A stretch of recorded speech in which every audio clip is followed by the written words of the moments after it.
lot wrong with me, though. And I even had to go and deal with some inner child issues and bring that child up and let him know that Jiquay is not mama. Exactly. Jiquay is your soulmate, your sacred beloved, and you're here to create with her. You're not to dump your pain on her. So when I did that, I didn't try to fix her anymore. I sat and did my inner work, and when, like she said, that inner work is very serious, you know, and it's not to be approached lightly. Mm-hmm. And you don't want to just deal with surface issues. You want to go into the depths, and you want to clean that out so that I can give Jiquay or give your mate whatever it is you're destined to give her, to open her channel for success. And that's what she did for me. She opened a channel within me that I've been blocking, thinking that everybody else was the problem. Mm-hmm. And when she came to me and showed me true unconditional love, and I don't know if we can really define unconditional these days because there's so many conditions on love. It's just hard to find it. But she showed me a way to love myself to a point that I could walk this path with excellence. And I thank her for that tonight, you know, because if it wasn't for her, I would still be projecting my mom issues and even some of my father issues on other people and creating boundaries instead of opening the gates and allow love to come in freely. Exactly. Very good. Very, very good. So I hope that addressed the question that Kiana from Chicago had. Thank you so much, Kiana, for sending your questions in and for listening in to the conference.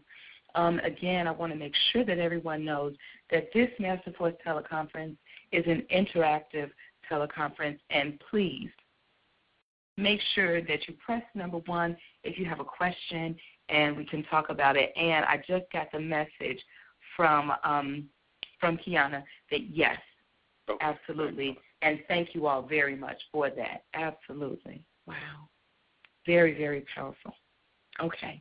And so I do have a question that I want you all to address because I want to kind of ask a little bit about you guys and your relationship. How long have you guys been together? 11 years. 11 years and counting. Yeah, like I said, when we got married, we started this organization the day afterward because I didn't want to do this alone. I knew that she held secrets within my heart, with my mind and my soul.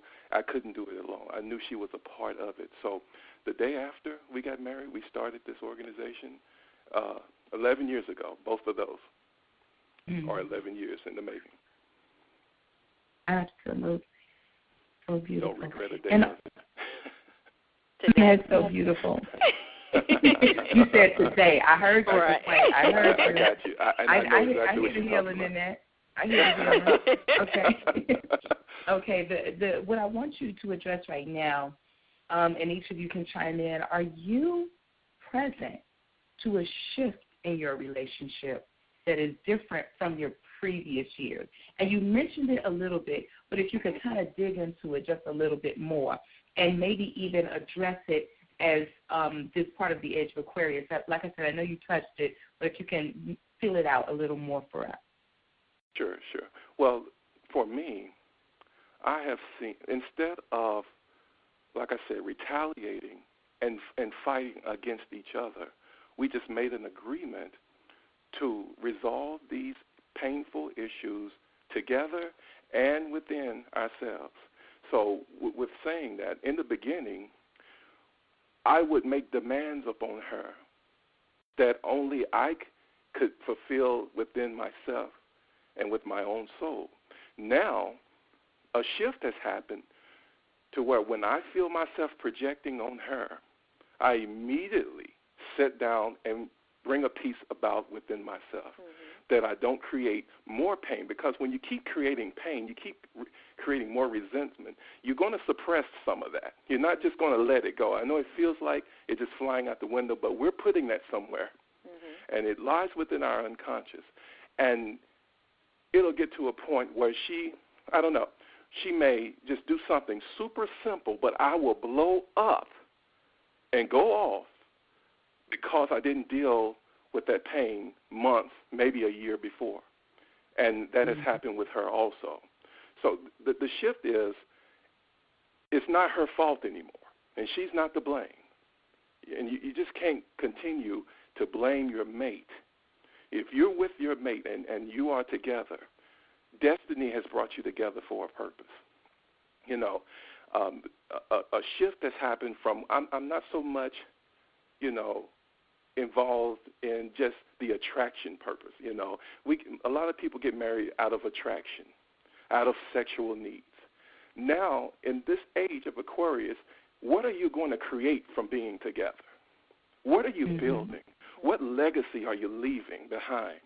Because everything else fades away once that ego identity shifts. Right. You know, and one day you're going to wake up and she seems like she's not as attractive as she was, which she is. She's beautiful today.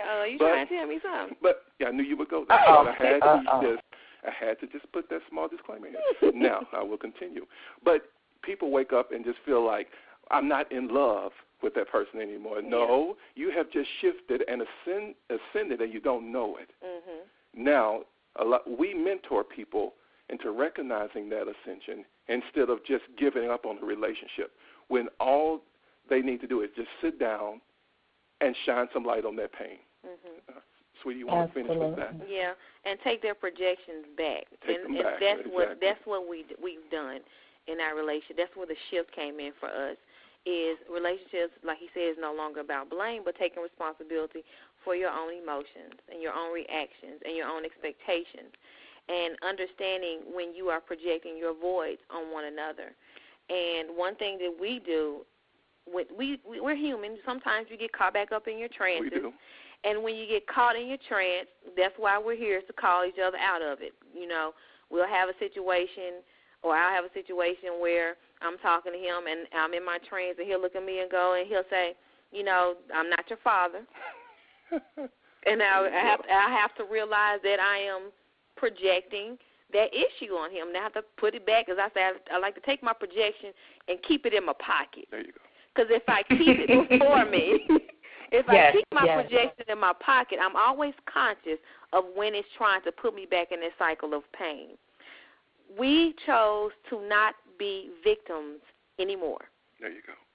We do not tolerate victim mentalities, and we chose to live a life of sacred integrity. There you go. And we have integrity with ourselves first, and if I have integrity with myself, then I will have integrity with my mate. And we're able to discuss our pain. If a pain issue comes up, as you all know, that during this ascension time, the energy is here. Things are coming up, things that have been lying dormant. Your dreams are more active. They're showing you things. It's coming up, and I know the steps to take not to get caught up in my cycles of pain. I discuss it. I do my inner work, and then when issues come up, I speak to my mate about it, and he's able to shine insight on it when I'm missing something, and I'm able to do the same for him. We're taking responsibility, and we're actively sharing notes, because I understand he has his gifts, and he understands that I have my gifts, and we use them to help each other grow, and we operate as one. And we don't operate, and this is the thing. This is what I want people to understand, especially in the business that we're in. When you find your mate and you go together in this type of business, we are so connected that even our gifts shift. If he's operating out of this particular gift at this particular time, and at the next week I'll be operating out of that, and he was operating out of the one I was operating in the last time. Exactly. That's how our connections, whatever we choose to operate out of, the other one balances out. So if he's coming with a more feminine energy, and yes, men have feminine energy. Yes, we do. If he comes with a more nurturing type of teaching, then I'm more masculine and logical and aggressive in mind. And we balance each other out with that. And that's because we take the time. We take the time to take responsibility for ourselves first. Right. Absolutely. I appreciate you all illuminating that concept that way. And, oh, God, there's so many amazing points, and we'll touch on some of those if we have a little more time to kind of recap some of the different things that you said, because you put so many amazing nuggets out there that we can kind of nibble on a little bit and unpack even a little bit more. However, we have a caller that has been waiting so patiently. Sure. And so, Carmela, we would love to hear your question right now. Carmela, are you on the line? I think so. Can you hear me? Yes, I can hear you well. Go ahead with your question, Carmela. Okay. So my question, I actually sent the email as well, but I don't know if it went through. But my question is, did you all ever experience a period where your mate, I guess this would be for Jiquay, I think, is that the wife? Yes. Okay, Jiquay, was there ever a point where you experienced your mate not really accepting the voice or didn't hear the voice as loudly as you did, and so there was like a struggle? There's a struggle there. I know exactly what you're talking about, and yes. And when that happened, Come on. Yes, there was a point in time so true. in which I felt that he could not hear and see the vision that I knew was meant for us in certain areas. Mm-hmm. And it was a dark time. It was a scary time. Mm-hmm. But it was a time that I stayed closest to the source, and I stayed in my altar during that time. I'll say that. Right. I stayed in my sacred space, and that's when I became more in tune with me and with God and with the lessons that I knew I was being taught. Every day I said, I need to understand why this is occurring. I asked questions. I believe that you must ask pertinent questions in order to get pertinent answers. And I prayed. I prayed for patience. I prayed for clarity. And I prayed that I will always stay present in the now, because it was so easy for me to get caught up in my ego during that time. There were times where, during that time where we weren't on one accord, or rather, as you were saying, he wasn't hearing, I contemplated divorce. Mm-hmm. I've contemplated all of those things. Mm-hmm. But my altar kept me still. Mm-hmm. And in the stillness, that's when I heard, this is here to teach you and to strengthen you. There you go. Because Gotcha. Well, sometimes when we get in relationships, we expect people to carry us in ways that they're not meant to carry us. Mm-hmm. And how can you become the great light that you are if you don't go through darkness and you don't go through your pain? So that's the point. When he can't hear, I can hear. And when I can't hear, he hears. And we trust each other in that. I am so grateful for this age coming in and this energy, because it is so time to get rid of this dualistic way of thinking of right and wrong, because my pursuit of being right almost cost my marriage. And I had to just let that go. And I can remember an angel coming to me in the form of an ancestor saying, and he told me that I need to understand and interpret the language in the conflict.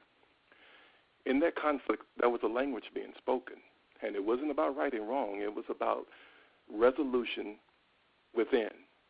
And once I was able to do that, then it wasn't so much about being right anymore or being wrong. And like I said, those are all parent issues, because I felt I was always wrong. But in this marriage, I felt it was the only thing I had control over. And control is probably the biggest issue that needs to be transcended. Yes. Lose that, and then you can become enlightened as a couple together. You know, it's not about her doing her thing and me doing my thing. We do this thing together, right, because she holds keys to my enlightenment. And without her, I'm in the dark. And when couples can become dependent on each other for that type of path instead of the pain body, then you can grow together, you know. And if one seems to be stubborn, you just keep the path. Yes. Life has a way of bringing things around as long as somebody can keep a divine perspective. Because, honey, let me tell you, there are days that I'm blind, but she can still see, and she carries the path for me. And there's days that she probably doesn't want to get out of bed, but I'm going to keep pushing this thing until she comes around. Right. Somebody has to shine light and keep the vision alive, that you can get this language together.